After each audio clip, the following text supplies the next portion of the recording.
নমস্কাৰ চাবিদাসকল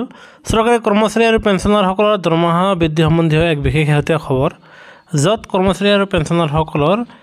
পূজাৰ পূৰ্বে তেওঁলোকৰ দৰমহা আৰু পেঞ্চন বৃদ্ধি পাব বুলি এক বিশেষ শেহতীয়া খবৰ প্ৰকাশ পাইছে হয়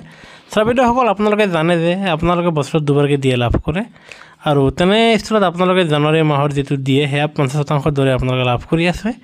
আৰু এতিয়া আপোনালোকে জুলাই মাহৰ পৰা আপোনালোকৰ পৰৱৰ্তী দিয়ে 3% হৈছে গৈ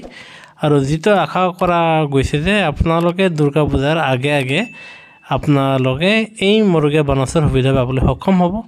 আৰু যাৰ ফলত চৰকাৰী কৰ্মচাৰী আৰু পেঞ্চনাৰসকলে 53% দিয়ে লাভালাভ পোৱাৰ ফলত তেওঁলোকৰ অক্টোবৰ মাহৰ পৰা দৰমহা আৰু পেঞ্চনত 3% দৰমহা আৰু পেঞ্চন বৃদ্ধি পাব আনহাতে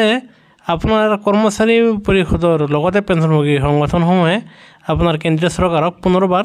18 মাহৰ দিয়ে এৰিয়াৰ টকাখিনি মোকলাই দিবৰ কাৰণে বাৰম্বাৰ অনুৰোধ জনাইছে আৰু এই ক্ষেত্ৰত লোকসভাত কেন্দ্ৰীয় চৰকাৰে কৈছে যে 18 মাহৰ দিয়ে এৰিয়াৰ টকাখিনি কৰোনা কালৰ সময়ত খৰচ কৰা হৈছে আৰু তেনে স্থলত দিয়া নহ'ব বুলি কৈছে কিন্তু কৰ্মচাৰী পেঞ্চনভোগী সংগঠনে তেওঁলোকে মানি লোৱা নাই তেওঁলোকে জনাইছে যে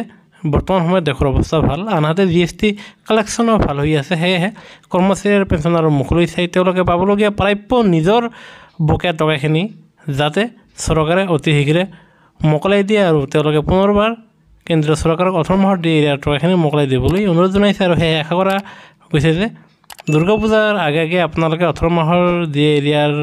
লগতে আপোনালোকৰ পাবলগীয়া 53% দিয়ে সম্বন্ধীয় ভাল খবৰ পাব বুলি বিশেষ সূত্ৰৰ খবৰৰ পৰা জনা গৈছে গুৰুত্বপূৰ্ণ ভিডিঅ' নিশ্চয় লাইক দিব আনহাতে কৰ্মচাৰী আৰু পেঞ্চনাৰৰ প্ৰতিটো শেহতীয়া খবৰৰ বাবে আপোনালোকে আমাৰ চেনেলটো ছাবস্ক্ৰাইব কৰিবলৈ নাপাহৰিব ভিডিঅ'টো চাবৰ বাবে ধন্যবাদ জয় অসম